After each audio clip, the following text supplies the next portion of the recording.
করে আসলে অভিন্ন প্রশ্নপত্রে হয়তো কিছুটা প্রবলেম হতে পারে আমার মনে হয় আর কি। এটা যদি পরবর্তী বছর থেকে হতো এটা আরও ভালো হতো। স্টুডেন্টদের প্রস্তুতিও ভালো, সব কিছু মিলিয়ে আমরা আশাবাদী আমাদের সন্তানরা ভালো পরীক্ষা দিতে পারবে এবং সুন্দর একটা পরিবেশ বিরাজমান আছে। আমার তো মনে হয় ভালোই সব কিছু পরিকল্পনা মাফিক আপনার পরীক্ষার শিডিউলটা দেওয়া হয়েছে এবং পরীক্ষা পদ্ধতি সামনে আরও এগিয়ে নিয়ে আসার যে পরিকল্পনা, এটাকে আমরা সাধুবাদ জানাই। টাইমলি পরীক্ষা দিতে পারাটা এটা সৌভাগ্যের আমাদের জন্য। হ্যাঁ, আমরা তো চাই একটা সুষ্ঠু পরিবেশ, হ্যাঁ, সুন্দর একটা পরিবেশের শিক্ষা ব্যবস্থা পরিচালিত হোক, এটাই আমাদের চাওয়া। জাতির চাওয়া হচ্ছে শিক্ষামন্ত্রীর কাছে এবং সরকারের কাছে শিক্ষা প্রতিষ্ঠানগুলোতে রাজনীতিমুক্ত সুষ্ঠু সুন্দর পরিবেশ বিরাজমান করার জন্য যা ব্যবস্থা নেওয়া সেটা করা।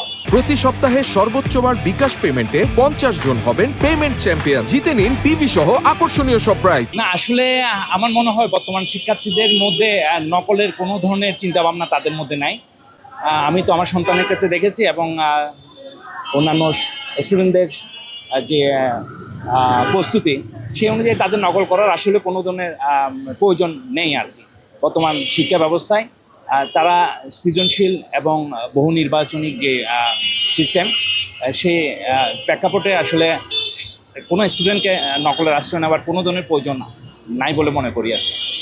আমি সেক্ষেত্রে তার যে সহায়ক যে এডুকেশন ম্যাটেরিয়ালস যেগুলো দরকার, শিক্ষক বা তার যেসব সাবজেক্টে তার এক্সট্রা সাপোর্ট যেটা দরকার ছিল, তার প্রয়োজন মাফিক আমি আমার সামর্থ্য অনুযায়ী চেষ্টা করেছি সেটা তাকে যোগান দেওয়ার জন্য।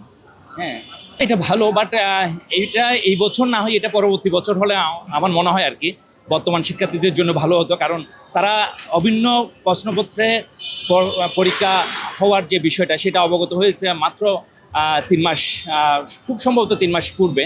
তো তারা তো অ্যাকচুয়ালি প্রত্যেক বোর্ডের স্টুডেন্টরা সব বোর্ডের যে প্রিভিয়াস প্রশ্নপত্রের যে সিস্টেমটা ছিল সেই অনুযায়ী তারা প্রস্তুতি নিয়ে আসছিল।